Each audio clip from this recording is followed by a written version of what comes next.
Check, check.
Hello?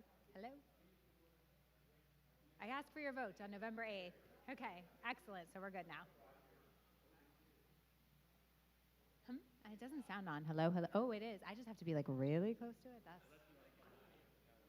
They just turned it on, so Oh. now in the delay you should. Okay, is that better? Can everybody hear me? It still sounds. I have to be like really right up to it. Yeah. Ooh. I have a tendency to walk while I talk, so this is going to be problematic because I'm going to be doing this, and nobody's going to hear me. I'd have to sit still. More? I don't know.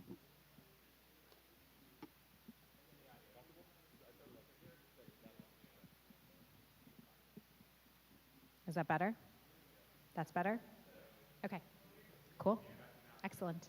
And now if I take my shoes off. Whoops. Yeah.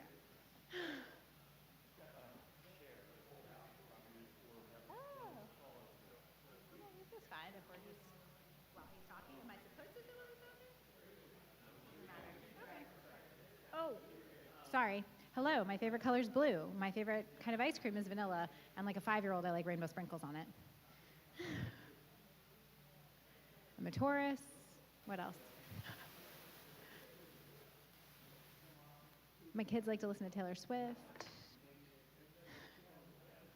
Oh, is she really? Oh, I didn't know that.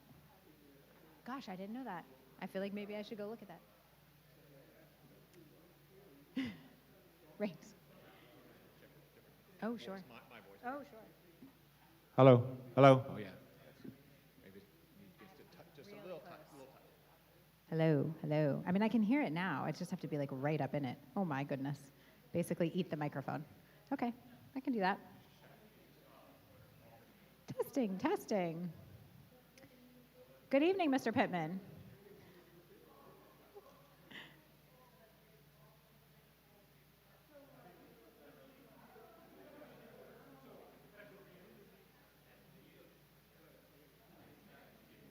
Yeah, sure. Right into it? Okay, cool. Mr. Pittman, we were just discussing that my microphone is quite a bit shorter than yours. You have a good deal of height on me over here. Even with the high heels, I'm still.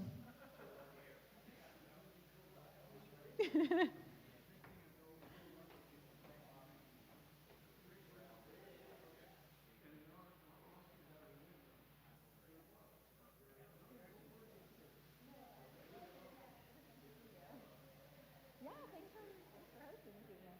All of you.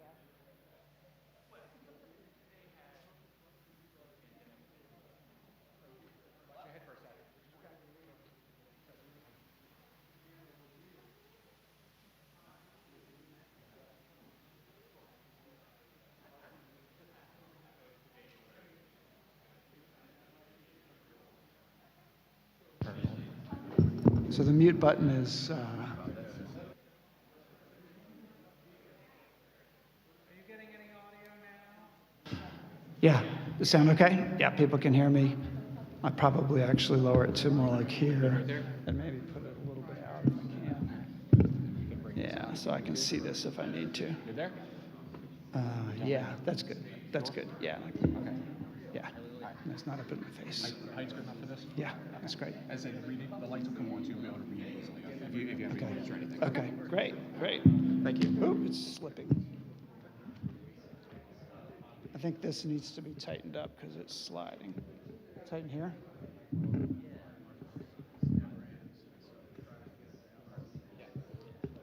Yeah, because it was sliding down. There it goes. Okay, good.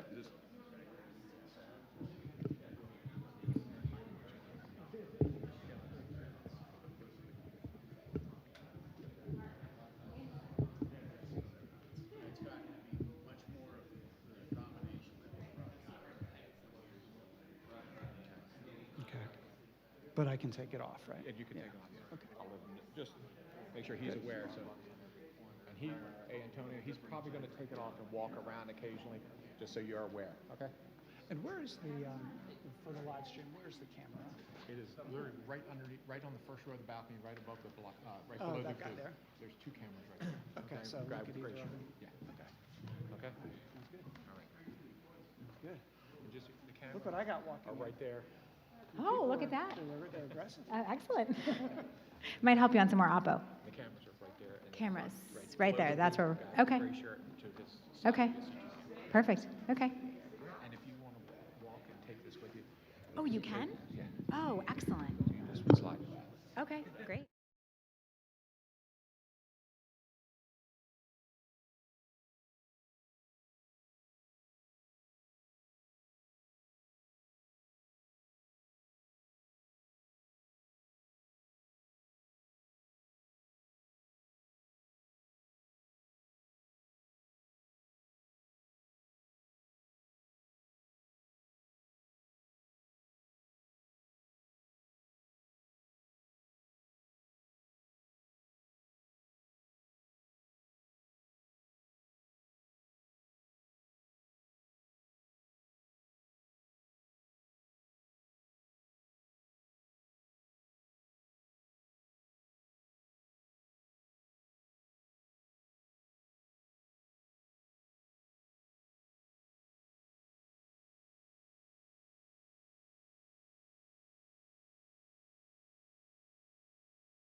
At least I have the basic knowledge now. I know what's going on.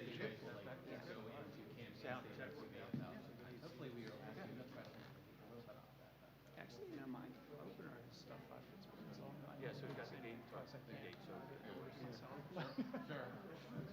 yeah, we'll see. I think we're good. Good. Well, you guys all measured up? So we're losing my voice already. I'll have to find some water. Yeah, there's water. Is there water back there? Do you know? Or leave this one?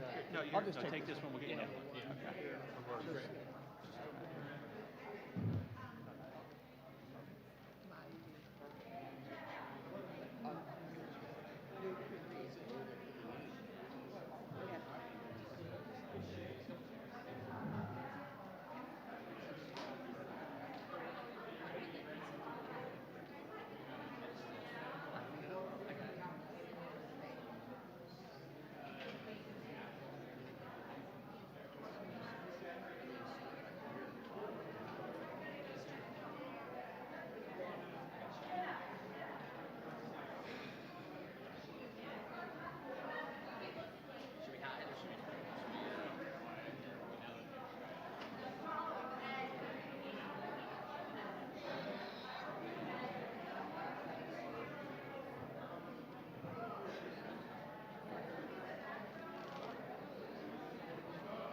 That.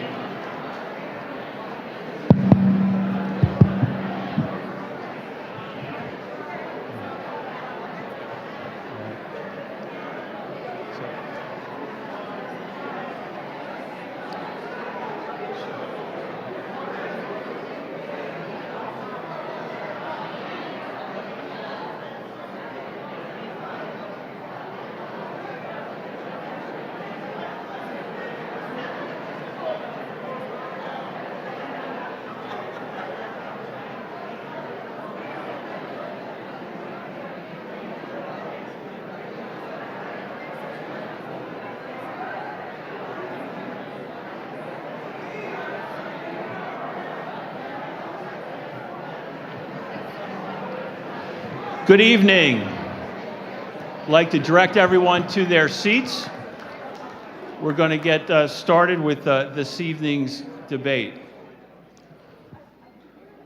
My name is Mark Kleinschmidt, and I have the distinct privilege and pleasure of being the CEO and president of the Arundel Chamber of Commerce. And I'd like to welcome you all here this evening for the debate for the office of County Executive. It has been a challenging 4 years. We are fortunately putting COVID in the rearview mirror and getting back to normal. This is a great opportunity for all of us to gather in person to talk about issues that are going to affect the future of our county. And we have two outstanding candidates that will engage in a debate this evening. Before we get started, wanted to extend some thanks. And first of all, I want to thank our host here this evening, Maryland Hall, where arts are for all.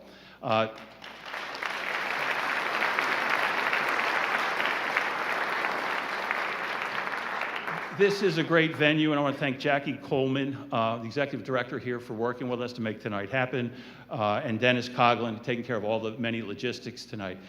Maryland Hall is a nonpartisan organization, and I just wanted me to share with you that someone outside was kind of flashing a defund the police banner out there, and so that is not a position for Maryland Hall. They wanted me to share that with you. And I'd also like to thank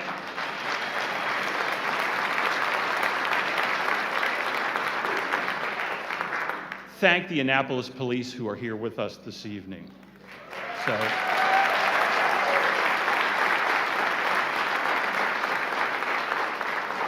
Also, thanks go out to our partner for this evening, the Capital Gazette. We are great to have a great local newspaper such as the Capital here. It's been around for a long time, and they've done a great job, and you'll get to meet a couple folks from the Capitol shortly. I'd like to thank our panelists who will be introduced in a moment, and also like to thank our candidates. You know, it takes a lot of dedication, commitment, and courage to run for elected office. Both Jessica Haire and Stuart Pittman are dedicated public service servants already serving in office, and we'd like to thank them for their service and their willingness to run for this very important office. But most of all, I'd like to thank you, the attendees, who are also the voters, who are going to make the ultimate decision of who the next county executive will be.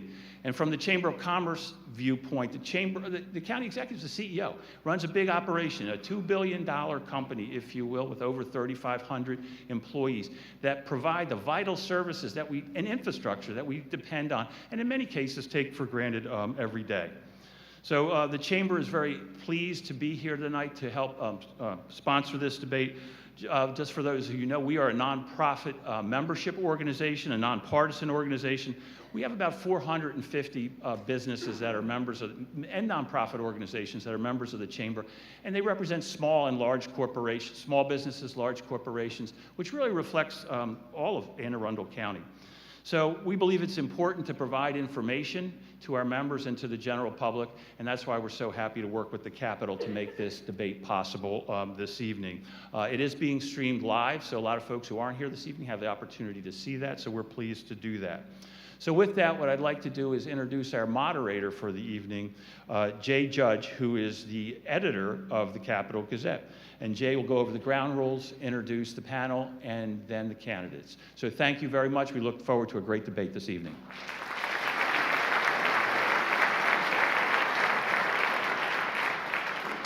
First, let me just say thank you to Mark. Mark came to us and to introduce the idea of joining together and doing this debate. And it was a great decision. I really am proud to be part of this debate and to work with the chamber. They did a great job organizing this, working with us. Just a round of applause for Mark and the chamber.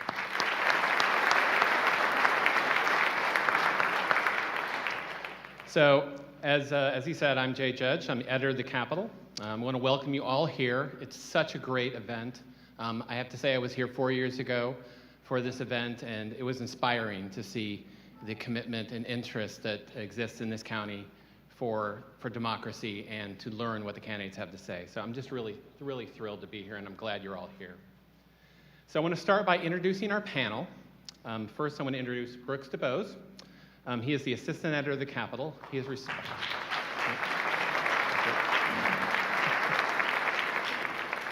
the assistant editor of the Capitol, and he's responsible for directing the coverage of government and politics.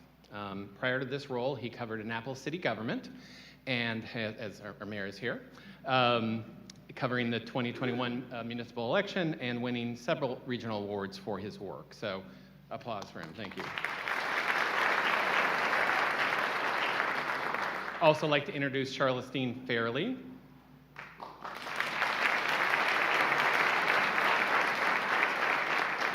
Dr. Fairley is the CEO of the Arundel County Community Action Agency.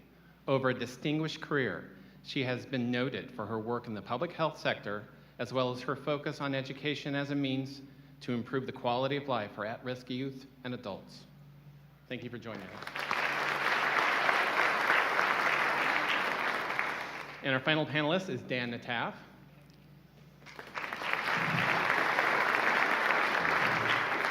Dan is the professor of political science at Anne Arundel Community College. He directs the Center for Study of Local Issues, which conducts local surveys each semester, including one he just completed and was released earlier this month. So I just want to thank them for joining us on this panel today.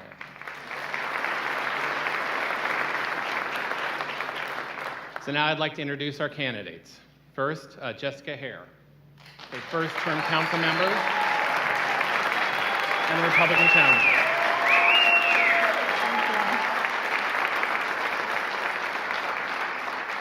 And our county executive, Stuart Pittman, in his first year.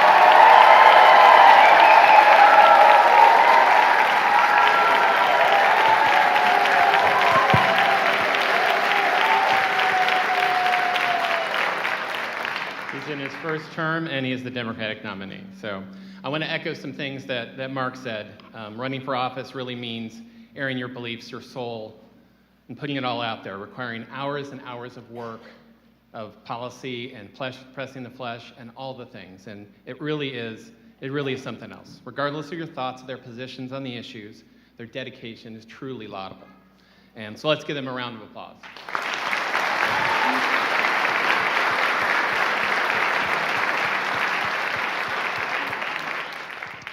So I want to start out by talking about our debate structure.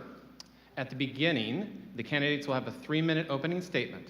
Now, originally, I planned on a coin flip, but I forgot to bring a coin. And so we're trying to figure out how to resolve this, and I said, how about rock, paper, scissors? And our two candidates were great at it, and they agreed to it, and it was fantastic, and I loved it. It took a while. It took 3 rounds. So in the COVID era, this is the way we resolve our issues. So, and the winner of that was Jessica, right? No, Mr. Pittman won Mr. Pittman won. I'm sorry. won the battle, lose the war. Yes. So Mr. Pittman will give our first opening statements, but let me go through the structure before we get to that. So after we do opening statements, 3 minutes for each, our panelists will ask several questions specific to the candidates. Each candidate will have 90 seconds to answer. The other candidate will have 30 seconds to respond as well. If that response mentions the original candidate will have an opportunity to respond to that. In the second round, we will have some open-ended questions in which both candidates will have the same amount of time, 60 seconds, to answer the question. During this round, I will also ask some questions that were submitted by the public. And then at the end, each candidate will have 3 minutes for a closing statement, starting with Councilwoman Haire, and then finishing with County Executive Pittman. One thing for the candidates in our front row, Mark has moved from the lectern down to the front where he will be our timekeeper. He will flash a yellow card when you have 15 seconds left, there it is, and his helper there. And then a red card when time is expired. So I'd ask you try to stay within the time as much as you can. I will give you a little bit of latitude, but we have a lot of questions we'd like to ask, and I imagine everybody's patience would thank you to be brief with your answers. So now some things for the audience. We heard your roar and your applause, and that was fantastic.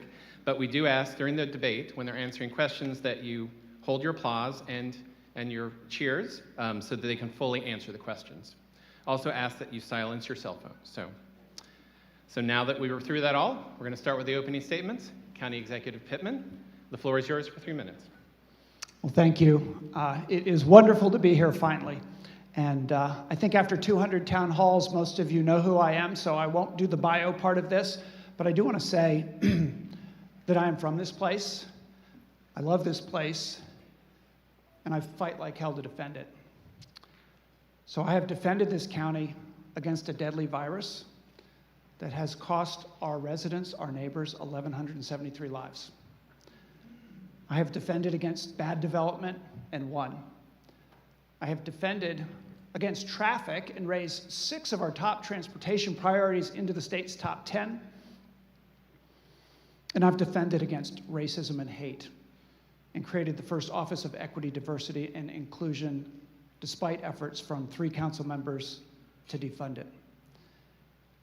And I have defended against big money in politics, and as long as I hold this office, I will continue that fight for campaign finance reform. But all of my life, I have loved the land, the water, and the people of this county.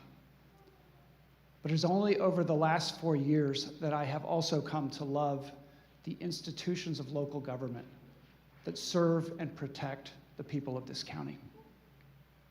I've done 29 budget town halls, and I can tell you that our people want more police, more firefighters, more teachers. They want more schools, more parks, more senior centers, more libraries. And I say this because I'm running in a campaign against a candidate who has spent $1 million on ads saying that it's just too much. So my hope is that tonight we will finally have an opportunity to get into the details of how my opponent seeks to shrink and create a smaller government and defund these institutions, and whether or not it's the right thing for our county.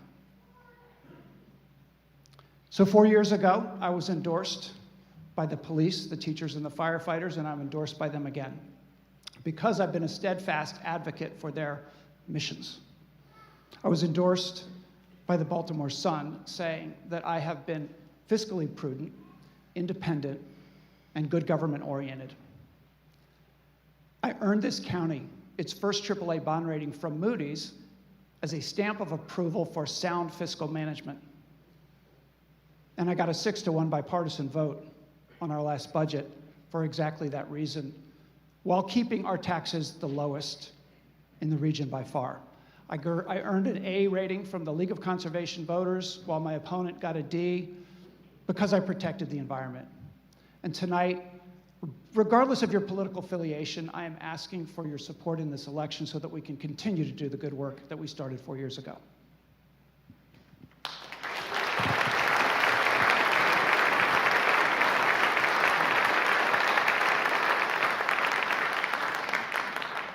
Councilwoman Haire.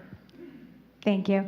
Good evening. I'm Jessica Haire, and I'm running to be your next county executive to bring proactive, innovative, and efficient government to Anne Arundel County. I am a civil engineer, an attorney, I'm a mom, I'm a wife, and I'm your neighbor in the county. I'm also a court-appointed special advocate for kids in foster care, where our mission is to help children who've been removed from their homes for abuse or neglect find a safe, permanent place to live and an opportunity to thrive. It has been my honor to serve as the District 7 County Council representative for the last 4 years, where I have worked tirelessly to lower the cost of living for our hardworking families, to remove red tape for our small businesses, and to incentivize the revitalization of aging infrastructure. I've also been proud to partner with communities on sanitary sewer concerns, stormwater issues, erosion and sediment concerns, field lighting issues for teams, safety lighting issues on the roadways, advocating to bury power lines along peninsula roadways so that when we get those high wind storms, we don't see so many storm outages, power outages. Everywhere I go in the county, I've been relentlessly focused on the cost of living, crime, and modernizing county government. Meanwhile, in the last 4 years, the current administration has increased your income taxes by 12%, circumvented the voter-imposed property tax cap, ballooned the budget by over $300 million, far outside the guidelines of our Spending Affordability Committee, and far faster than personal income growth in the county. And yet, everywhere I go, folks in their community don't feel safe. The 2021 annual report from the police department shows a 5.1% increase in violent crime, increases in aggravated assaults. The Gun Violence Task Force shows an increase of 45% in crimes committed with guns over the last 4 years. We have homicide detectives who have to work overtime as crossing guards in the county. And when it comes to education, recent test scores show that only 6%, single digits 6% of our high schoolers are proficient in algebra and geometry. 25% of our 3rd through 5th graders are proficient in English language arts. We can't even get our kids to school. And the calls to the crisis warm line are climbing significantly. We can do better than this.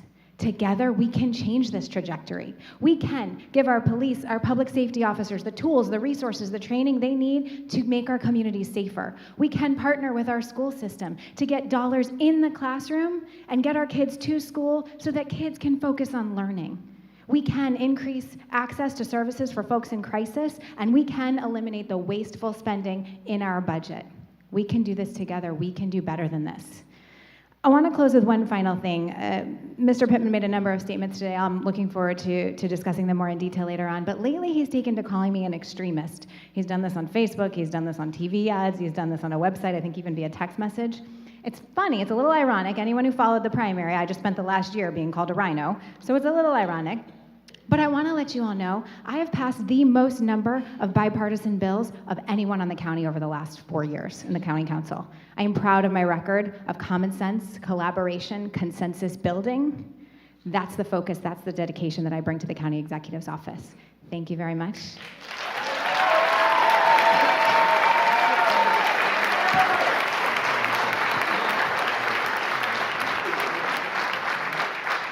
Well, thank you to the candidates. We'll be moving to direct questions, and I will remind everyone, I hope you've got your applause and your cheering out of your system, at least till the end. We are already behind schedule, but that's probably to be expected. So if we can just keep it to no applause, and we can give them a big round of applause at the end, that would be great. So thank you. So we're starting with the direct questions, where the person who the question is being directed to has 90 seconds to respond, and then the other candidate can give a 30-second response to that, and then the rebuttal if necessary. So the first question is going to County Executive Pittman, and will come from Brooks DeBose. Go ahead, Brooks. Good evening. County Executive Pittman, your administration has led the county through a once-in-a-century pandemic. Some thought your leadership offered proper caution, while others felt the county's mandates of closed businesses and masking went too far. What did you get right, and what would you have done differently in retrospect? So I knew when I came into this office that there could be a crisis. My father was the guy who did bomb shelters. He was Assistant Secretary of Defense for Civil Defense during the Cold War, and I knew that something like this could happen. First person that I went to is the health officer. He was talking to the state. The governor did his orders. I got on the phone with all of the county executives in the region, and every single week we said, okay, how are we going to deal with this? We did not know just how bad it would be. The state did the first lockdowns. Of course I had some criticisms of that. What is an essential business and what is not? Then things started to open up, and we had the second wave, and our hospitals were saying they were overwhelmed. They said, we need to continue having people wear masks. There was a period where the only place that you did not wear a mask was a restaurant, and our health officer said, We need to do, for another month, the masking in restaurants. I don't know whether those were the right decisions in retrospect, but I know at the time that we brought our business community together, we brought Democrats and Republicans from the council together, and we made really tough decisions knowing we had two bad options. But the fact that our death rate at the end of all that was 1/2 the death rate of counties in Maryland that did less and that did not take this seriously, our 1,173 could have been double that. So I can sleep at night. I hope we never have to go through this again. Councilwoman Haire. So it's interesting, Mr. Pittman talked about bringing Democrats and Republicans together. One of the biggest concerns I had with how everything was handled was that it happened behind closed doors. I couldn't participate in those meetings. I wasn't allowed to. There were no meeting minutes from those meetings. Everything happened behind closed doors. And really, in terms of bringing folks together, Mr. Pittman spent quite a bit of time attacking the governor and then abdicated his authority to the health officer. And the health officer, his duty is to give his opinion from the public health perspective. But we need to be taking input not only from the health officer, but from economic development, from the chambers of commerce, from our small businesses, from our parents. We need to be looking holistically at the impacts to everyone. That didn't happen under Mr. Pittman's watch. We can do better than this. Do I get out? You would like a response? Go ahead. Yes. A 30-second response, and I should say that the response to these questions is 30 seconds. Okay. Yep. So the incessant efforts by 3 members of our county council to remove the authority that I was granted by the governor to be able to manage this pandemic was irresponsible. We could not have allowed our restaurants to do outdoor dining without waiving the county code because it was an emergency. We could not have protected people from this deadly virus if we didn't have the ability to cut through the red tape of government, and that was authorized by the state of emergency. I did not see my opponent talking about protecting people. What I heard her talking about was getting masks off of people, and I just think that was the wrong approach. Councilwoman Haire, one last one here, and then Sure. we need to move on. I'm amazed that you brought up restaurants, considering they all had to get together and actually sue the county and get a TRO in the court systems for the restrictions that you put on the restaurants. That you then gave out $500 gift cards and live streamed it, I believe, on Facebook to try and pretend like that was going to make up for it. We as a council tried very, very hard. I started a program, actually, a dinner on Jessica and Dirk, where we helped restaurants and folks try and make ends meet. I'm amazed, actually, that you would have brought up the restaurants and all this. Those $500 gift cards were very important to those workers who got them right before Christmas, and I'm very proud of that program. I'm sure they loved you live streaming it on Facebook so everyone could see them coming to get them. And we're off. We're going to move on now to our next question to Councilwoman Haire from Charlottesville Fairleigh. Good evening. Councilwoman Haire, your campaign has promised to cut taxes and to enhance services. How will both of these promises be achieved? Thank you so much for that question. I saw actually a letter to the editor the other day that mentioned this number, $110 million, and how could you possibly do that? So first of all, I want to address the premise of the question, which is essentially there's an assumption there that you could never lower taxes without cutting services. And I reject that premise. Actually, it's interesting. We often ask people when they want to lower taxes, how are you going to do that? How is that possible? And yet when folks want to raise taxes, we don't demand the same amount of accountability. When somebody wants to raise your taxes, I think we should be saying to them, what exactly are you going to use this for? And you need to justify it and be accountable on the back end. And that's what I'm doing. Now, I've proposed lots of ways. Chronic vacancies in the county budget. My colleagues, my Republican colleagues, and I have proposed tens of millions of dollars in savings over the last 4 years at the county council. Almost all of those proposed savings have failed on a party line vote. But interestingly enough, looking at the FY22 budget, do you know there was a fund balance at the end of the year, at the end of the FY22 budget, of $110.8 million. That means in FY22, the Anne Arundel County government took $110.8 million of taxpayer funds and didn't use them. There's a lot of waste in this budget, and I am confident that we can find it, we can eliminate it. That's how we got our AAA bond rating. We put that $110 million into the rainy day fund. You know, I've run businesses and organizations for 35 years, and when you have a good year and you have a surplus, you protect yourself for the future.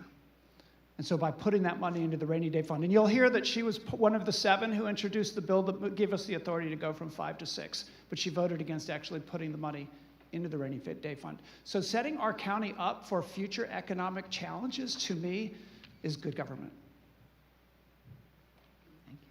Do you want to follow up? Yes, please. Thank you. I am so glad that you brought up the AAA bond rating. So in 2021, I believe it was Bill 2521, actually, I had a bill. It's one of my most proud accomplishments at the council that raised the ceiling on the rainy day fund. But previously, you could only put 5% into the rainy day fund, and my bill actually raised that level to 6%. And that is one of the reasons that Moody's cited, it's one of the large reasons that Moody's cited for increasing our bond rating in the county. So I love that he always brings that up. I will note that not only did I get unanimous support on that, I was the lead sponsor, I got unanimous support, and then I got unanimous co-sponsorship from my council members. Back to that bipartisan consensus building collaboration I mentioned at the beginning. Thank you.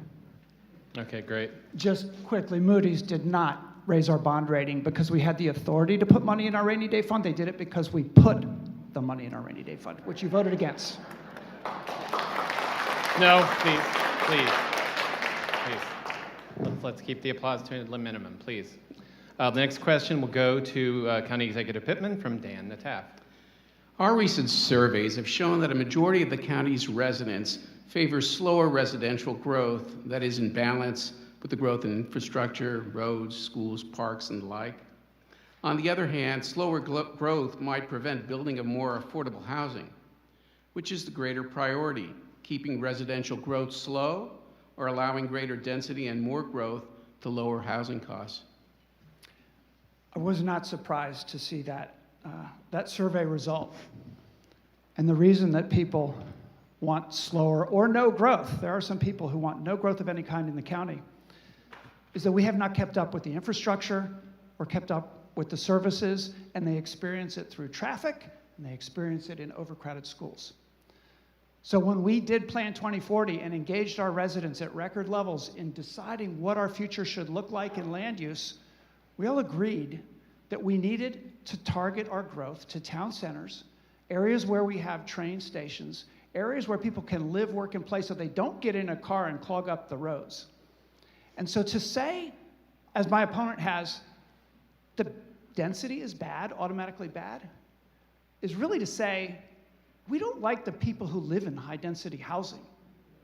It's a dog whistle, right? And so we have to do some density in order to protect the open space of this county. We cannot implement our green infrastructure master plan if we don't target our growth and do smart growth. So I believe there's a way forward so that our economy can thrive, but we protect the natural beauty of our county, get cars off of our roads, and keep our schools the best that they can be by building the new ones and having enough teachers to teach our kids. Councilwoman Haire. It's not a dog whistle. I am blowing the whistle on your hypocrisy. So let's talk about his policies really quickly. Anybody remember the Wegmans project on Riva Road? We were going to have a redevelopment. It was going to be Wegmans. They were going to come bring 300 jobs with them, paying lots of money for folks in that area. This current administration rejected that proposal, ran Wegmans off, and instead is building 508 apartment units there, luxury condo apartment units, and a parking garage with 793 parking spaces. Oh, and by the way, they're exempt from school capacity. That's hypocritical. We then talk about all of the projects that he's shoved through, all through the county, through the council on party line votes, while giving millions of dollars in tax breaks to out-of-state developers to build the high-density development. We can do better. We can encourage revitalization of aging infrastructure. We can encourage revitalization of properties that are vacant. You know, there was a green notice that came out during this administration that treated old property that had been vacant by more than 3 years as if it were forested. So it's complete disincentive to revitalize and redevelop that property. We need to put plans in place where we are promoting quality infrastructure, promoting revitalization of these areas, but not at the expense of our residents, of the school capacity, and of our roads. This is very important. I think we need to spend some time on this because, first of all, It is not true that Wegmans was told they couldn't build. Wegmans left when they found out that we had town center plans that were put together by our communities that required there to be mixed use and higher density in that area. So they came in with the suburban proposal for a big box store and a big parking lot. And then when they found out that it didn't comply with the laws, they left. There was no density bonus on the 500. They didn't even meet their density requirements on the development that's being done there. It is by right in this county if you meet the law. And the school capacity changes were done in a previous county council. You could have changed them on the county council. You're on the legislative body, but that was by law as well for the kinds of housing that was being built. So it is exactly the kind of development that we need in town centers where people, they will have public space, there will be a grocery store, there will be office space, commercial, and there will be apartments. We need somewhere. We need somewhere for our kids. I have a daughter who's 32 years old, can't afford to live here. For our parents who want to move into smaller units. For folks who work in this county. We cannot all afford a half an acre lot and a $700,000 house. And if we're gonna support our community and move forward, we've got to say we're gonna support smart growth. Jessica? We see this a lot. Let's keep this to 30 seconds. I think we went a little Sure. long on this point, and I agree it's an important point. Sure. We see this a lot where Mr. Pittman will talk out of both sides of his mouth. So he talks about how on the county council you could have changed this. County executive could have put in legislation to change it too. And his administration is the one that approved the project. I didn't say anything about a density bonus, but there is an exemption for school capacity. Okay, let's move on, please. The next question will go to Councilwoman Haire from Brooks to Bose. Councilwoman, if elected, what would your plan be for the Crownsville Hospital Center acquired by the county earlier this year? That's a great question. I know this is on a lot of folks' mind. The Crownsville property, it's about, 544 acres, I think. To put it in perspective, I think Central Park is, 842. So this is our chance to really kind of have this green center. We need to do it in a way that pays respects to what happened there in the past, and allows our county to move forward holistically, collaboratively, together. I was looking at some interesting proposals the other day for some agricultural pursuits that might be able to go on there as kind of a wellness and a healing perspective, and I think that's one heck of a proposal. I really liked that one. I will say that the first and foremost, there's a lot of remediation that has to happen there, far more than has been budgeted so far by this county. I've seen estimates as high as I think $80 to $100 million, and I think right now there's only about $30 million in the county budget. So I think there is going to be a number of years first of remediation work, but certainly something that is respectful and honors the memory of what went on there, but moves together in a healing manner.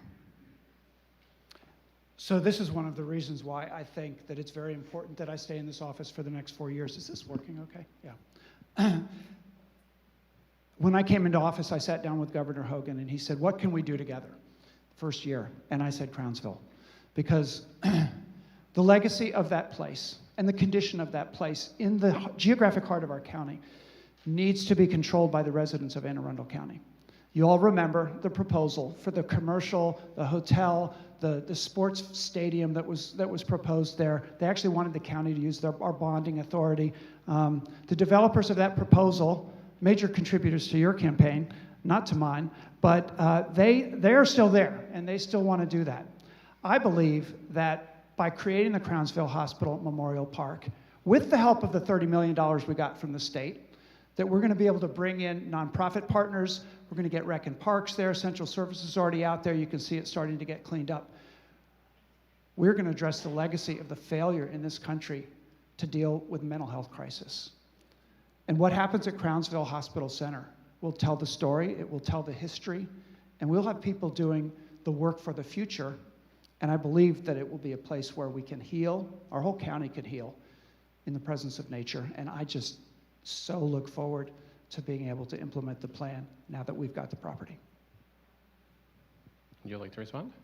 Actually, I think this is one of those rare occasions where we might agree on something, so I'm good. Great. Well, let's celebrate that. Yes. All right, I'll allow that. All right, moving on to the next question. It will go to County Executive Pittman from Brooks to Bose. County Executive, your administration says crime is down, and crime statistics show that major offenses continue to decrease and hold steady. But the Anne Arundel Community College survey, released earlier this month, indicates that county residents say crime is the top county issue that they are concerned about. What would you do in a second term to deter crime while making residents feel safer?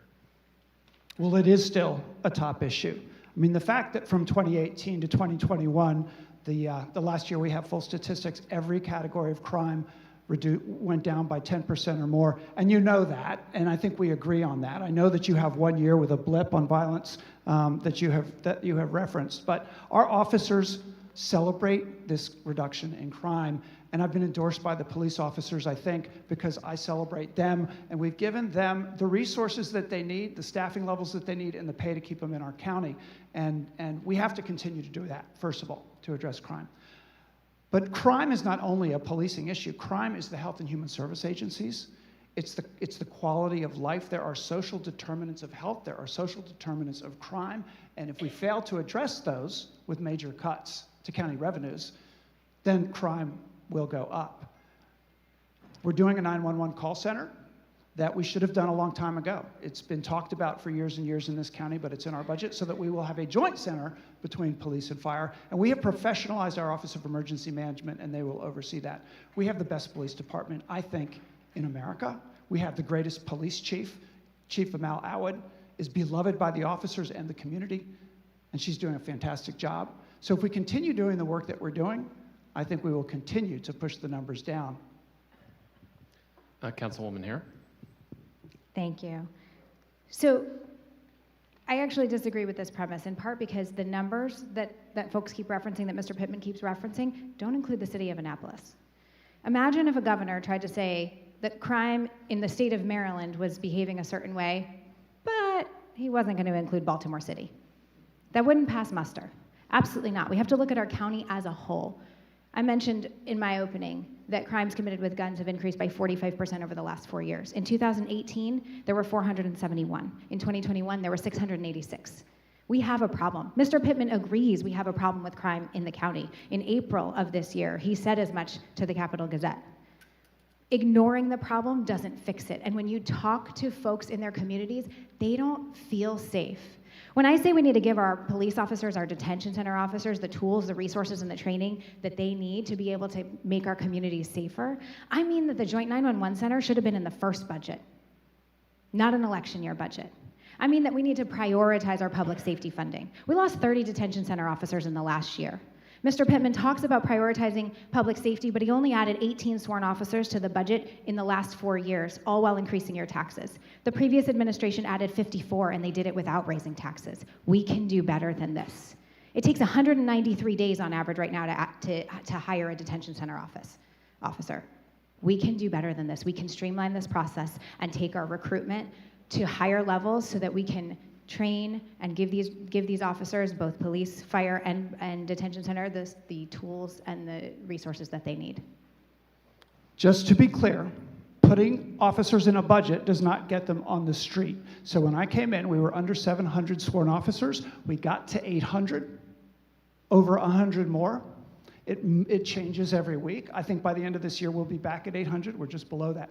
But I want to say something about gun violence, because gun violence is the violent crime that we're talking about. Most of the major crimes and the homicides are done with guns. And we created the Gun Violence Prevention Task Force because we needed at the local level to address it. We put it into the Department of Health, called it a health crisis, and we created the first gun violence intervention team modeled after our opioid intervention team.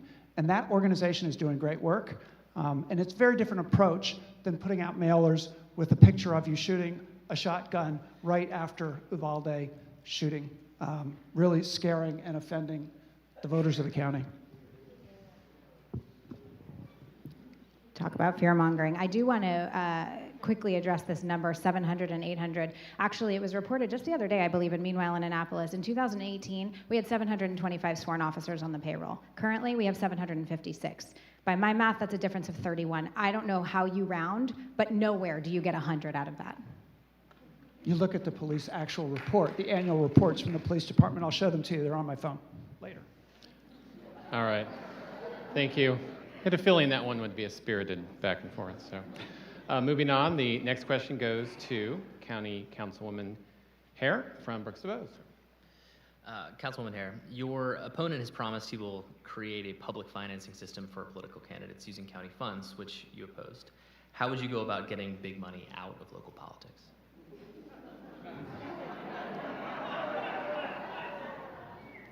So the county executive proposed this public financing to the county council, and it failed because the state board of elections came and told us it could cost the taxpayers as much as $8 million. That's a lot of money.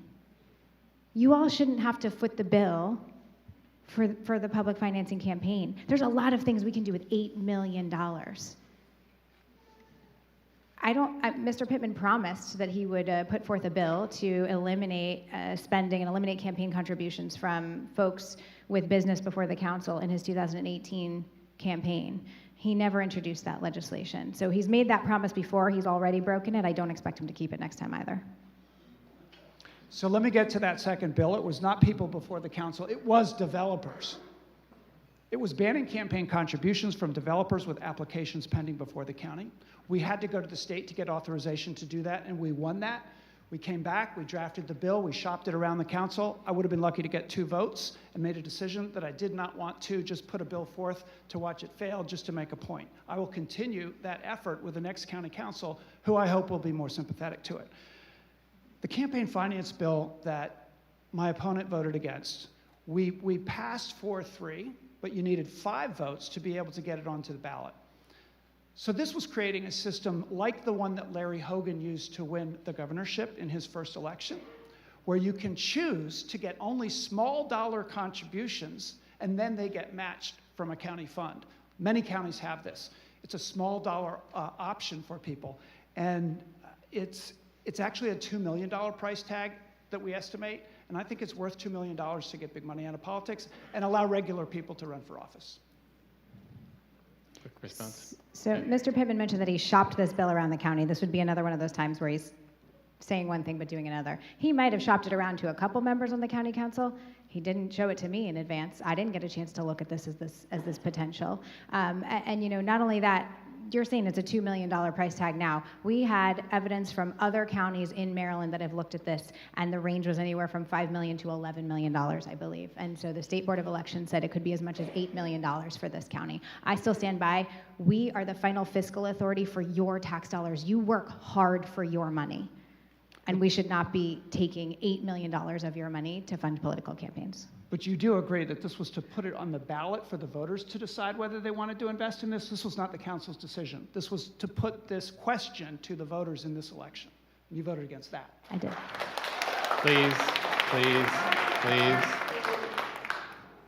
All right, let's move on. So we're moving on to our second round, where we're asking more generic questions to both candidates, and each candidate will have 60 seconds to respond. So I think we got a little off the rails in the first round with our timing, and I think part of that may have been miscommunication. We're having fun, yes. Everyone having fun? Yes. Okay, yeah. I'll allow it now, yeah.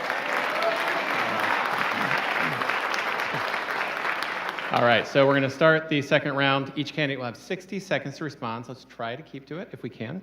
The first question will come from Charlestine Fairley to Councilwoman Haire. Thank you. Anne Arundel County Community Action Agency is the county's designated anti-poverty organization and is required to conduct a needs assessment every 3 years. Our most recent needs assessment, conducted in 2021, indicated that the top 3 needs among the individuals and families we serve are, number 1, affordable child care, number 2, affordable housing, number 3, employment earning a livable wage. How would your administration address these needs? So I think we can do a number of things here. And actually, first and foremost, I think one of the options we have and one of the opportunities we have is really actually on the employment side of things. From a county perspective, we need to audit our departments. We have a lot of barriers to entry for folks that really probably are not necessary, certain educational requirements that don't necessarily make any sense. I think actually we can make our own county government and the employment that comes with it more accessible to folks by providing those opportunities. I think we need to look at expanded opportunities for apprenticeships countywide. I was just talking with the detention center officers about this actually, and making that a real opportunity for folks. In terms of affordable housing, I think one of the big things that we can do is help folks get into that first home with various programs, property tax credits, things like that, that help them get to that first rung, that first level, whether it be a condo or a home. Oh, and I think my time is up. Thank you. Trying to be respectful of the time. County Executive Pittman, you have 60 seconds. 60 seconds, okay. 60 seconds for each side here, so Okay, yes. same question. Yes. Yeah, childcare, housing, and wages. So childcare is absolutely essential to get folks into the workforce who have kids, obviously, and we have a huge shortage, and we lost a lot during COVID, childcare centers. I've talked to economic development about helping the new entrepreneurs, and there will be opportunity with the blueprint because we have pre-K for kids that's going to be opening up, and there will be state funding for that as well. And those pre-K organizations can be private, and they can do childcare as well. So we're having economic development look at some of our vacant retail space and parking lots that can become playgrounds, and helping young entrepreneurs get into that business. The Anne Arundel County child care program has been difficult to staff, and this gets to wages. In order to do livable wages, the county must lead. I have been working to get to the point where nobody gets paid below $15 an hour in the county. We're almost there, and we just bumped up all of our child care workers in the county to 15, and it made it impossible for them to do some major recruitment over the summer. On housing, we created a new housing trust fund. It's money that we've got $10 million out of our federal funds that we've seeded this new pot with. But we can't stop doing what we've always been doing in this county, which is the payment in lieu of taxes that I know you voted against, but these are tax breaks for these working families when they live in housing that is supposed to be for working families.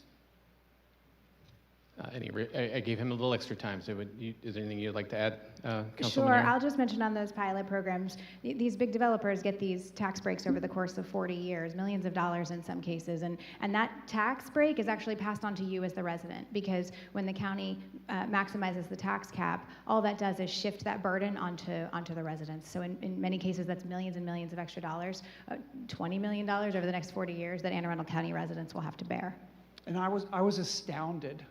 I was astounded that actually 3 members of the council would vote no on this tax relief for working families when they campaign on tax relief. We do tax relief for veterans, we do tax relief in all kinds of ways, tax relief for seniors, and to stop doing what Republicans have been doing in this county for decades, is these payment in lieu of taxes. It was a move to the right so far that I just felt like they were trying to stop those kind of people from living in our county. County Councilwoman Haire, would you like to respond to that? I feel like you have an opportunity. If you'd like to respond to that, you may. The fear-mongering coming out of that side, it's unfortunate that we can't just discuss the local issues. Nobody's stopping anybody from living here. Please. Thank you. All right, so we're moving on now. Our next question is one of the questions that was submitted at capitalgazette.com. It comes from Crofton's Spencer Jones, who is also the president of Chicken Ruth's Deli in Annapolis. County Executive Pittman, you will be the first to answer this question, but both of you will have 60 seconds for it. His question is, what have you done in your current role, or what do you plan to do over the next 4 years to cut unnecessary red tape for small business owners? I am glad that question is there. So, we know, and I as a person who was a farmer fighting like hell to get the permitting requirements removed from barns, and we actually won on a lot of that it is really hard to do business in this county. And I had a series of meetings organized through economic development with small businesses around the county, and we talked about that. So we've created the Land Use Navigator, which will hold the departments accountable so that you can see when the permits were applied for in every step of the way, whether they've been delayed for whatever reason. But we're going to have to do a total code rewrite on land use, and we're going to bring in an outside consultant to look at how we are compared to other counties. Why is it so hard to get permits to do business in this county? And that, to me, is we have the team in place, the battle-tested team, to pull this off. And I think with the next county council, working with a term-limited county executive who they will not need to attack, we can all work together and actually reform the permitting process. Councilwoman Haire. I want to talk actually quickly about two bills that I'm very proud of. The first is with respect to farmers. It used to be in the county that if a farmer wanted to put up a produce stand on its property, they actually had to submit a whole site development plan to the county, which of course is a bit absurd. And folks want to be able to buy directly from farmers, and it's a benefit for farmers to be able to sell directly to residents. So I worked with our farming community and actually corrected that portion of the code, was able to get unanimous support on the council to get rid of that red tape for our farmers, which was a huge success. I was very excited about that unanimous support. The second bill I want to touch base on actually just happened this summer. It was a bill on our small business nurseries that grow plants and flowers. Unfortunately, I was approached by a mom and pop place in District 6 that actually was having a devil of a time because they are growing plants in containers instead of in the ground. And believe it or not, this administration was suing them for an injunction to stop them from doing that. So we went in, we investigated, we modernized the code. I put in legislation that would say it is okay to grow your plants in containers, not just in the ground. And I was successful in not only getting unanimous support on that piece of legislation, but unanimous co-sponsorship for the second time on the county council. I've talked with a couple of those folks who had those lawsuits going on, and to my understanding, they've been dismissed now that the legislation is effective, and I'm really proud of making a difference for those small businesses. A quick response. Do I get to respond to the part about the lawsuit at least? Please, please, please. The charge that our administration was suing these folks for growing pots and plants. There were complaints against a couple of these operations, not for that at all, in fact. It was for doing landscaping on those sites. So when the councilwoman brought forth a bill, we strengthened that bill. We all worked together on the council. We got a 7-0 vote so that it would address the real problems for these organizations. But of course, it is absurd to require them to grow their plants on the land and not in pots. And that was never the major issue in this. The next, please. The next question will come from Dan Natath. Councilwoman Haire will be the first to answer. Go ahead, Dan. School start times were changed, but have the children in the community benefited from this change?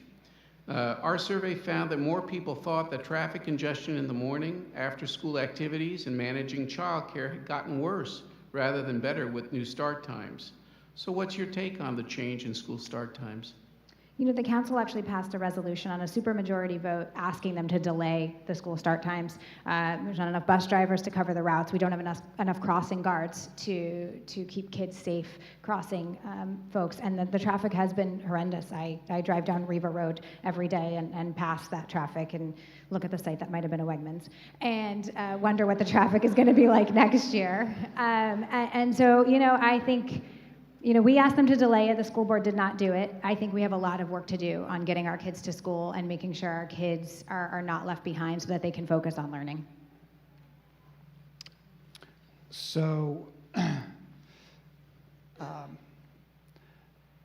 the school start times was the question, not the bus drivers. Okay. So I also sent a letter to the school board and met with them opposing implementing the school start times this year. The impact was on bus drivers who get fewer hours because of the compression in the time, so it's made the bus driver shortage more severe. There were also impacts on our child care centers run by Rec and Parks and on crossing guards. Both of them have stepped up and really accelerated their hiring. But we do have to accept that it is the Board of Education and the superintendent that make decisions for the school system. And once we accept that, then we work with them collaboratively. I work with them collaboratively. I'm a huge fan of our new superintendent, Dr. Bedell, who only came in August 8th. That decision had been made. He had to accept it. We all have to accept it.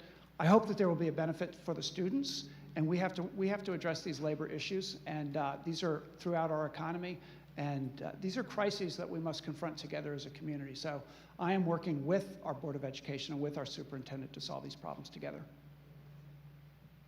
Great, thank you.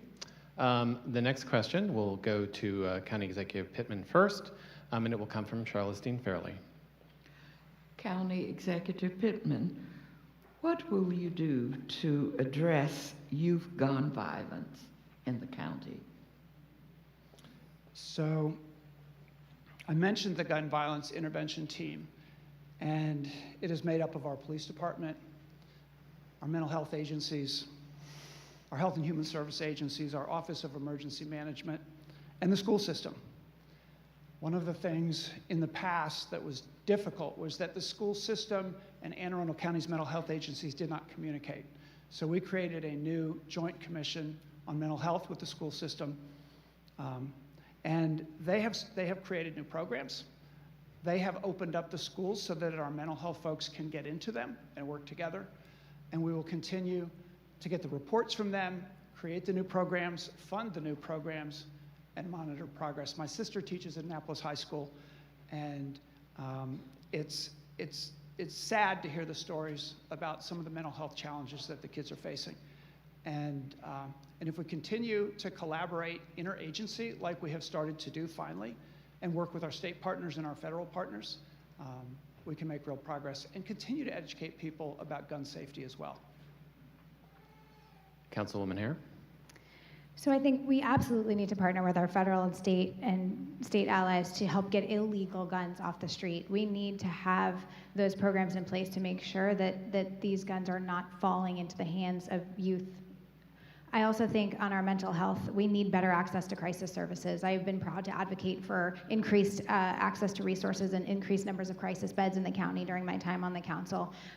This question was posed in 2018 as well during the campaign, and I wrote a letter to the editor then talking about the increase in mental health services that we needed to be able to provide.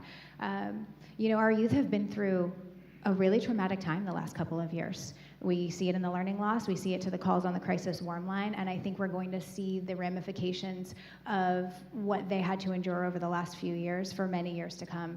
So I think this is going to be an all hands on deck, and it's really going to need to be everyone working together, parents, schools, mental health resources, all collaboratively. Great. Our next question is one of our submitted questions. It's from Leah Paley, who is also the CEO of the Anne Arundel Food Bank. It will go to Councilwoman Haire first. Here is the question.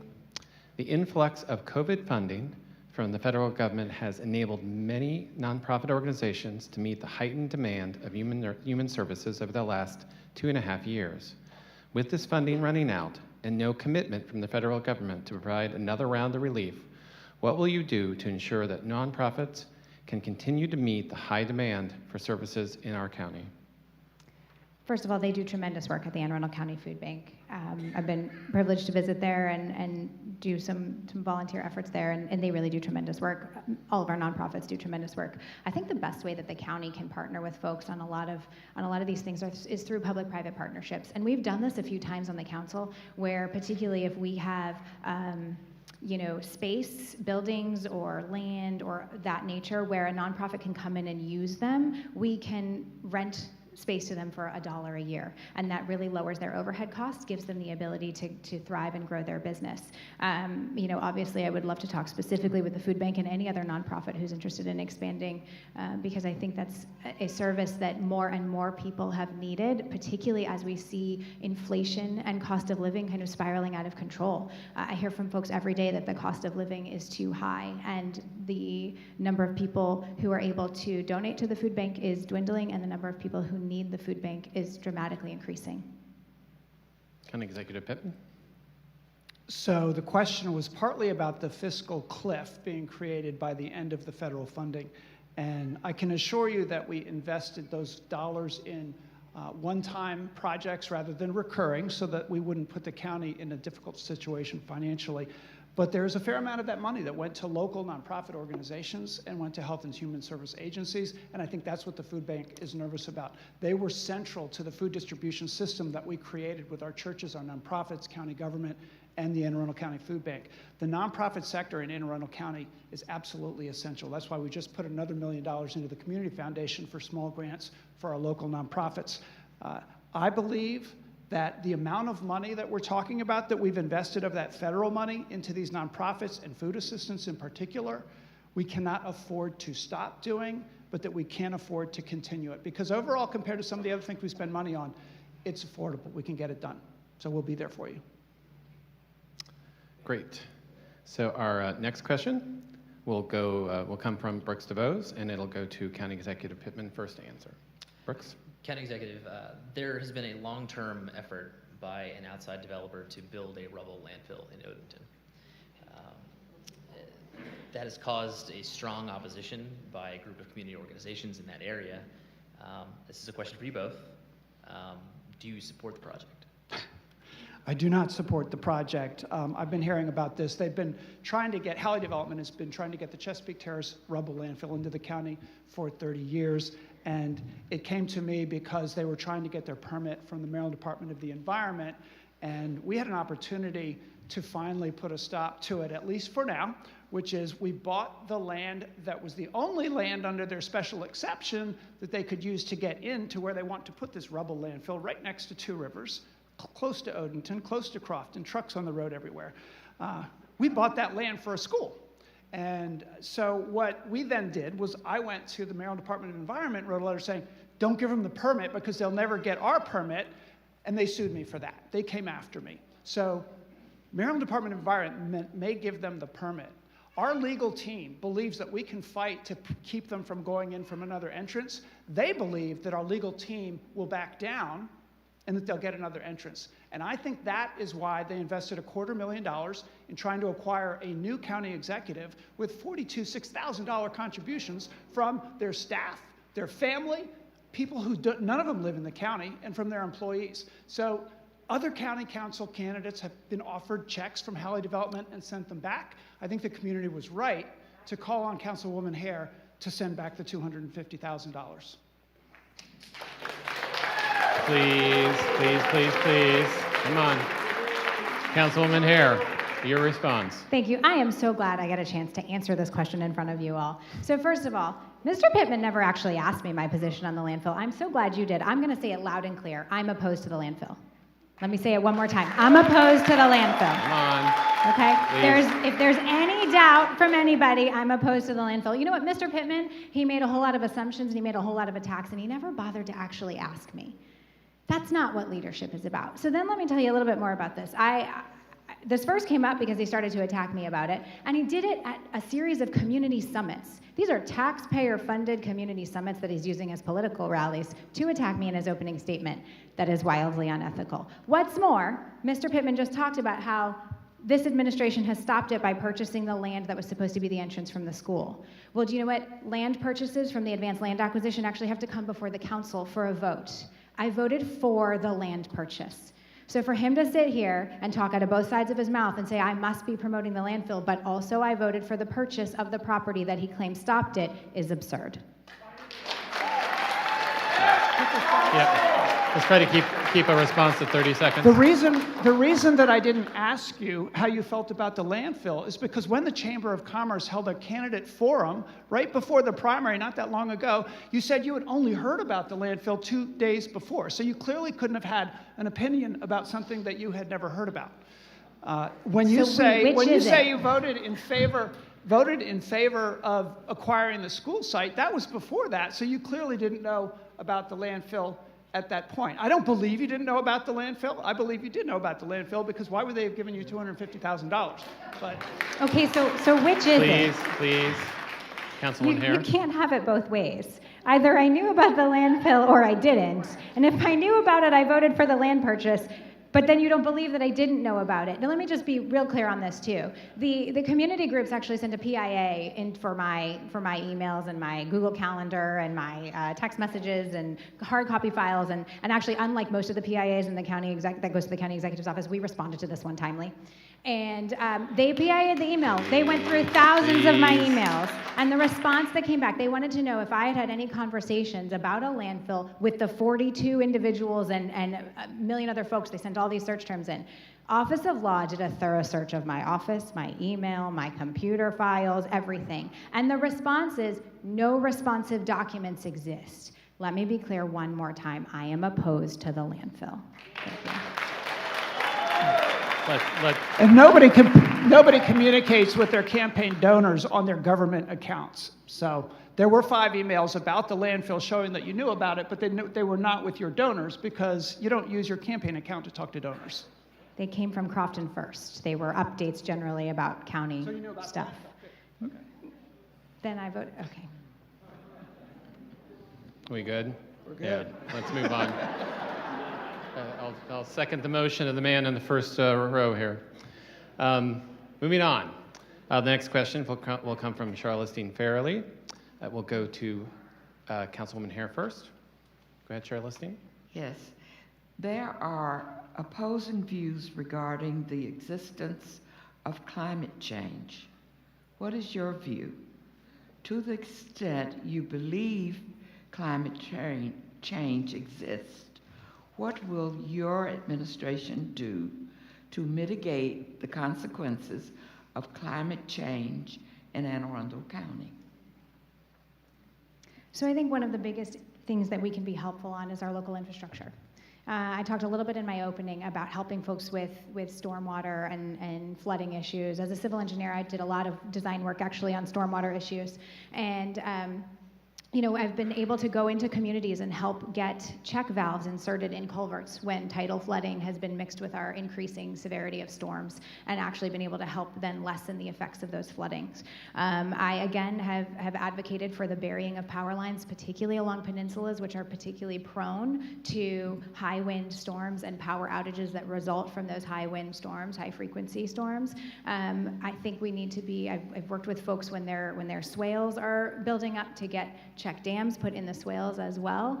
Overall, I think we need to be looking at the county on a whole from a flooding perspective and engineering solutions. I would love to work more on managed aquifer recharge, particularly with all of the excess stormwater that we're seeing. I think there's a lot of really cool, innovative ideas that we can be proactive about moving forward.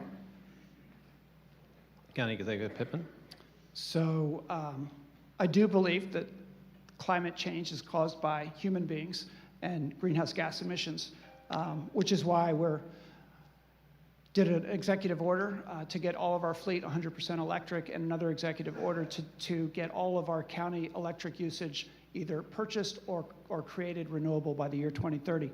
But the impacts in a county with 533 miles of coast are a major, major crisis and concern, the sea level rise and storm surges in particular. So we created the first independent resilience authority in the state of Maryland, one of the first in the country. We funded it in our budget with $500,000 to start hiring the staff. There were only 4 votes to do it, which surprised me. I thought everybody on the council would have agreed that we needed a resilience authority. It's going to put us at the top of the heap to be able to get federal and state funds because we were a leader, and the board of the Resilience Authority has just been seated, and we're just getting to work. We have a plan that identifies the low-lying parts of our county that are most vulnerable, and it's time to start getting to work and addressing them. So I look forward to that in the second term. Great. Moving on. Our next question will come from Brooks DeBose, and County Executive Pittman will take the first question. According to the Anne Arundel Economic Development Corporation, more than 80% of county businesses have fewer than 10 employees. Do you think the county is welcoming to small businesses, and how will you ensure small business owners continue to have opportunities? I do think it's welcoming to small business owners, and our economic development team is second to none in Anne Arundel County. And I'm very clear that most of them are very small. When I did this series we did dinners around the county. I think we did 6 or 7 of them with economic development, and we invited particularly the emerging businesses. And we've created a new program called the Inclusive Ventures Program. And it's gotten so much attention that we've doubled the number of cohorts each year. And it's a group of small business owners, existing businesses, who meet with each other and support each other. They get small grants, and they get training in hiring, in budgeting, in the legal aspects of their work, in permitting, and we're going to continue to grow that program and continue to grow our economic development team so that they can help with permitting processes and just be the support system for our small businesses, and we have to continue that work. Thank you. I think we have a long way to go, actually, to help our small businesses out. One of the reasons why I've had so many bills on trying to remove red tape for our small businesses is because I hear a lot from folks that say, this shouldn't be this hard, right? What am I doing wrong? How can we do this? I think we can have a lot of programs come in that would make meaningful differences to folks. We can offer property tax credits to new small businesses trying to enter into the county. We can offer expedited permitting for our small businesses when they're trying to expand. We can offer additional partnerships with expanded opportunities for liaisons to help people navigate the system that is all of the complicated grant applications. Our Economic Development Corp does a wonderful job, but I think that as a county government, we really can be doing a lot more to attract and retain these small businesses and help them navigate that process. I look forward to doing that. Thank you. So our next question will come from Dan Nataff. Councilwoman Haire, you will be the first to answer. Go ahead, Dan. Well, when we did the survey, we asked the public to comment on 2 different ideas about what the school systems should be doing. One idea was to make sure that parents have enough say in the education of their children. The other idea was teaching about diversity in a fair and balanced way. So in terms of your perception of the school system, has it found a good balance between teaching or imparting these 2 imperatives? I was going to say, I don't see those two as mutually exclusive. I see them working in tandem. I think there's always room. We can always improve our partnerships with parents. I think studies have shown that when parents are involved in their children's education, the children thrives. I think the same is true when children have good coaches and good mentors that they have. I think most teachers welcome a good partnership with parents, and I think most parents welcome a good partnership with the teachers. I think my number one priority for school systems is that everyone has a safe, welcoming, warm environment so that they're really focused on learning. So. County Executive Pittman. So as somebody who believes in community engagement, of course I believe in parental engagement in the schools as well. And I think there's more opportunity for that than ever in the past. There's more transparency about what the kids are learning. It's online and they can get that information.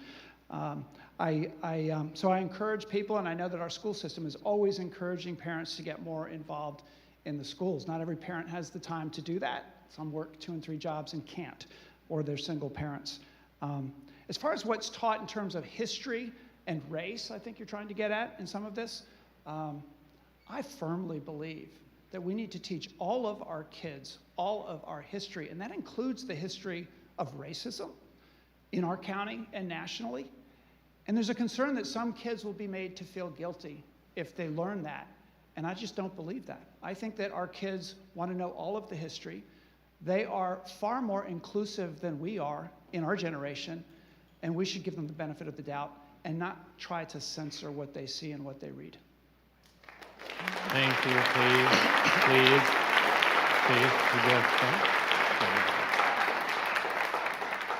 All right, our next question will come from Charlesine Fairley. County Executive Pittman, you will be the first to answer.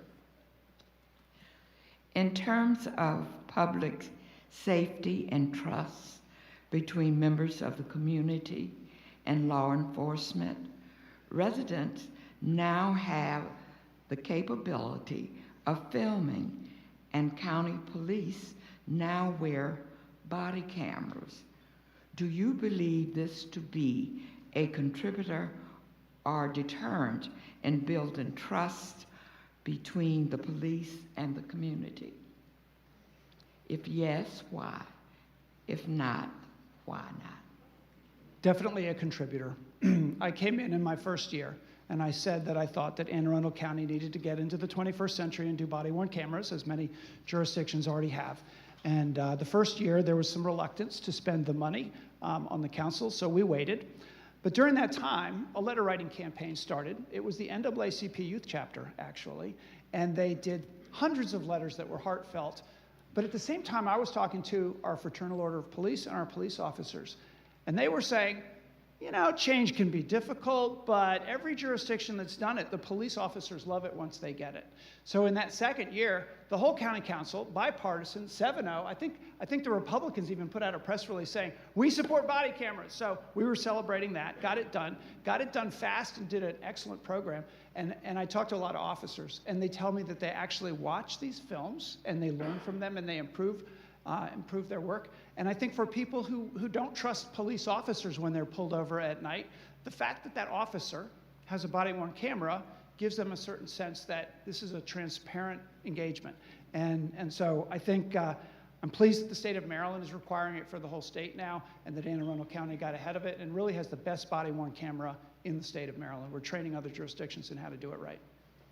Councilwoman Haire? I absolutely think it's a contributor. We did pass the body-worn cameras on a 7-0 vote. I think it does give both folks a comfort level with any interaction that goes on. And I think, I talk about accountability. I think it does. It makes both parties be accountable for their actions. I think absolutely. I've heard from folks in the community and folks on the police force that they are very grateful for the body-worn camera program. And I think, I'm glad we did it, and I'm glad that it's being helpful to the community. Great.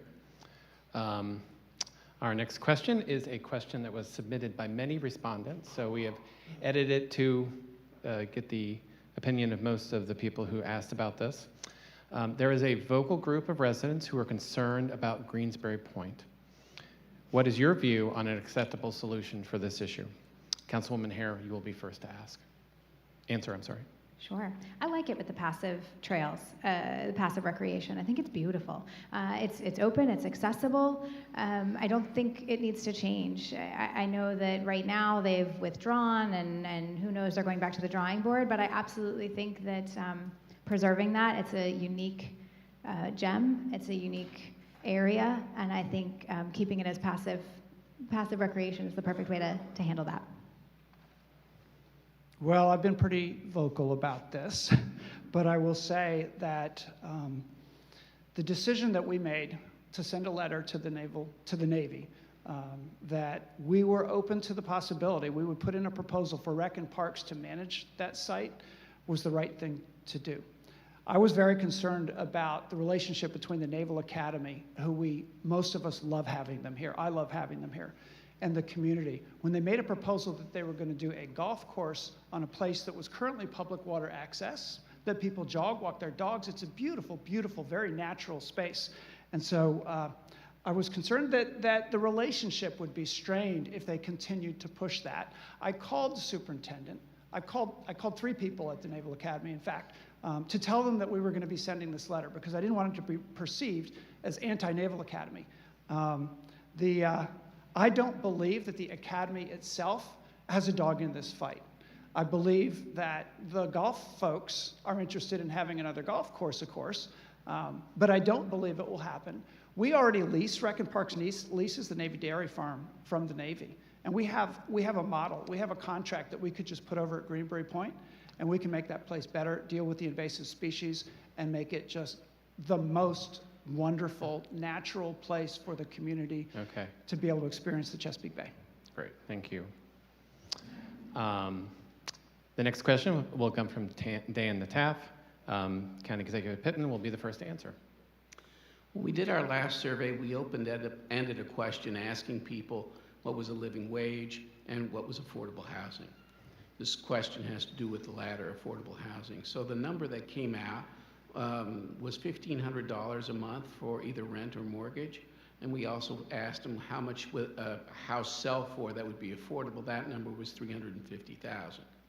All right, so the challenge is what are the policies that you can implement to try to bring more people into affordable housing, especially if they're poor and they just don't have the money to buy a house?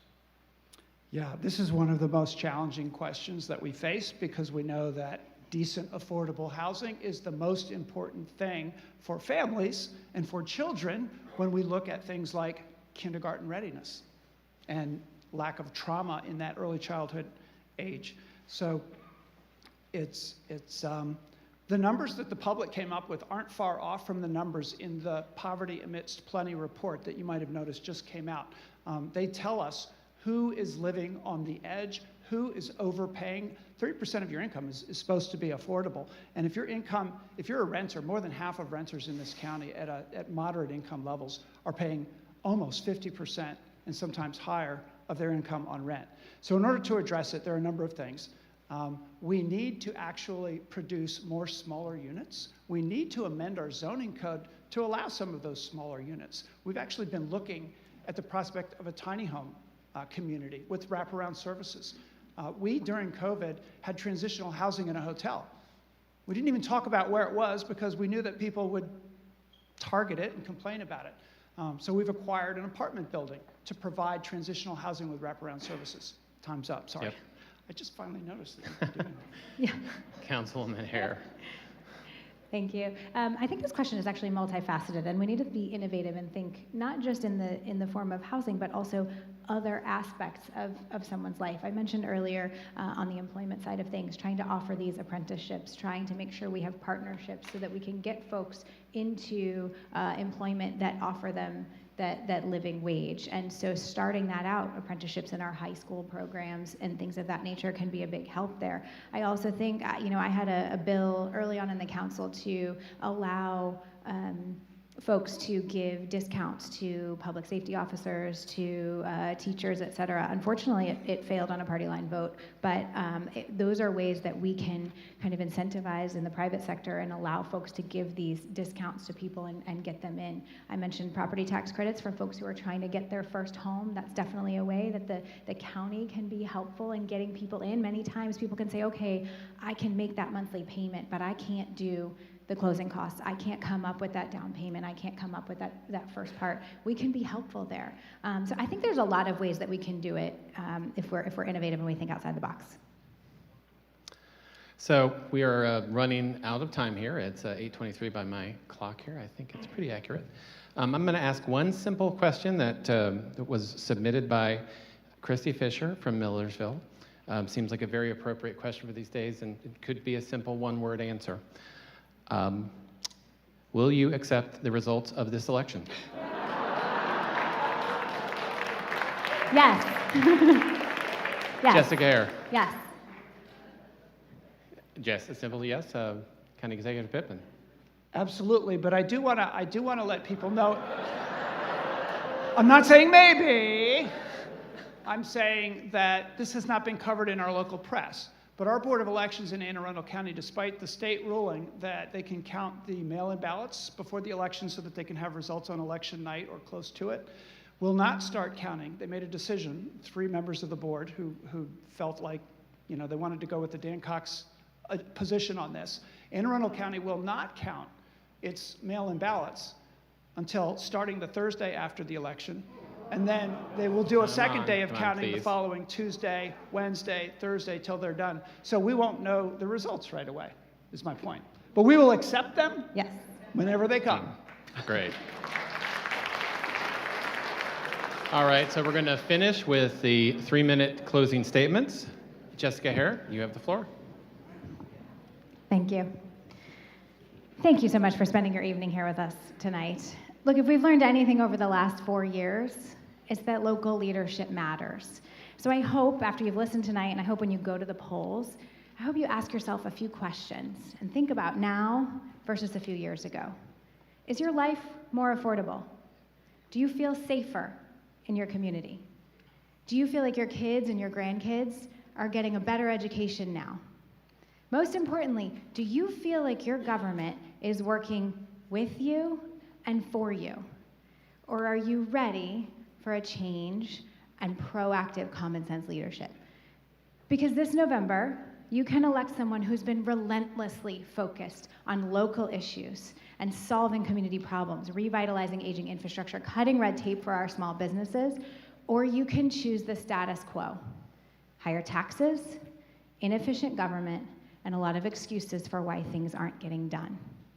Because this election, it's not about party politics. It's not about Democrats. It's not about Republicans. It's not about independents. It's about all of you. It's about all of us. It's about our communities and ways that we can do better together. My mom taught me the concept of hard work early on in life. She's a pretty incredible woman. She grew up in a tenement house, got a merit scholarship to college, and put herself through medical school by joining the military. So I was born on an Air Force base. And when I was really young, I'm one of 5, my mom worked multiple jobs to give us an easier life than she had. And childcare was expensive.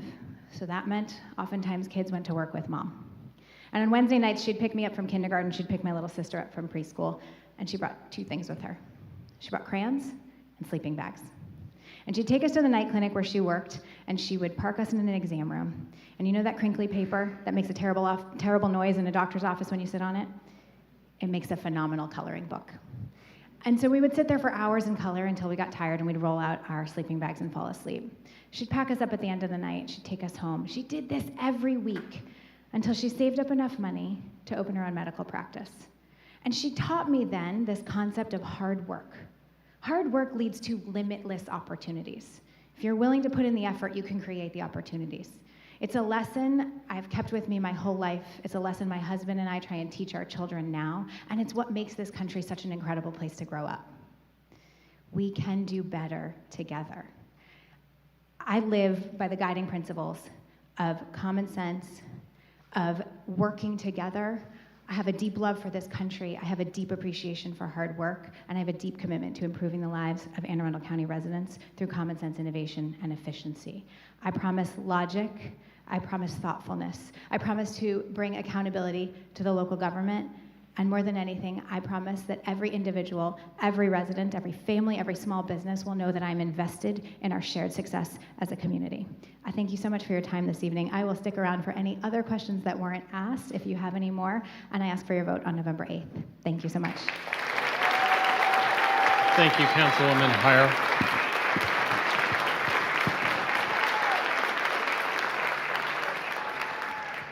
County Executive Pittman, 3 minutes to you. So I'll be fairly brief. If there's more information that you want, you can go to pittmanforpeople.com, and there are a dozen issues and everything we've accomplished, and you can get real nerdy on all of that. But, you know, I look back after 4 years in this job, and I kind of compare it to my old job as a horse farmer, and there are some similarities. A lot of hard work, a lot of listening, and a lot of horse manure, I'll say, because my mother's watching on the live stream.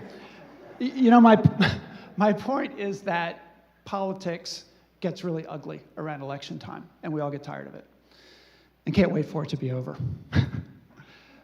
But this job is not a political job. This is a management position overseeing 40 departments, a $2 billion budget. And when I look at the skills that I brought to this job that have come in handy for me and helped me, it's the things that you do in 35 years of running businesses and organizations. It's putting a budget together and sticking to it. It's meeting the payroll. And it's providing quality goods and services. So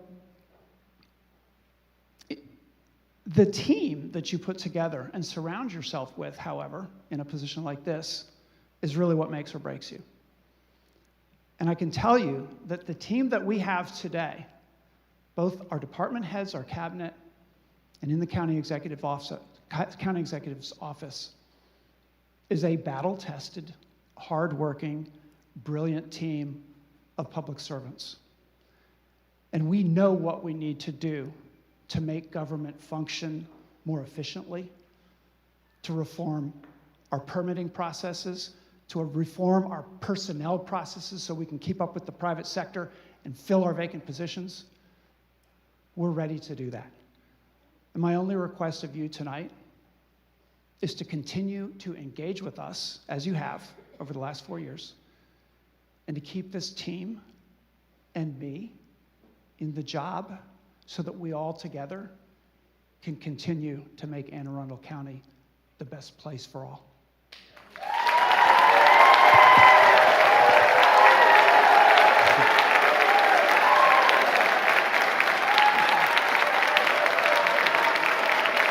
All right, thank you, County Executive Pittman.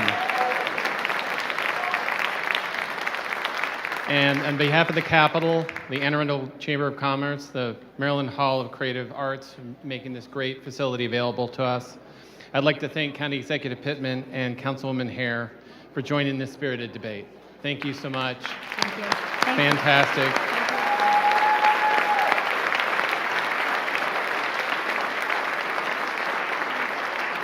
I would like to thank our panelists and all of you who've joined us for this evening. If anyone wants to see a replay of this debate, you'll see it. It was streamed live on capitalgazette.com, and that video will be available. Continue to go to our website for coverage, and thank you for coming. And remember, go vote. Good evening.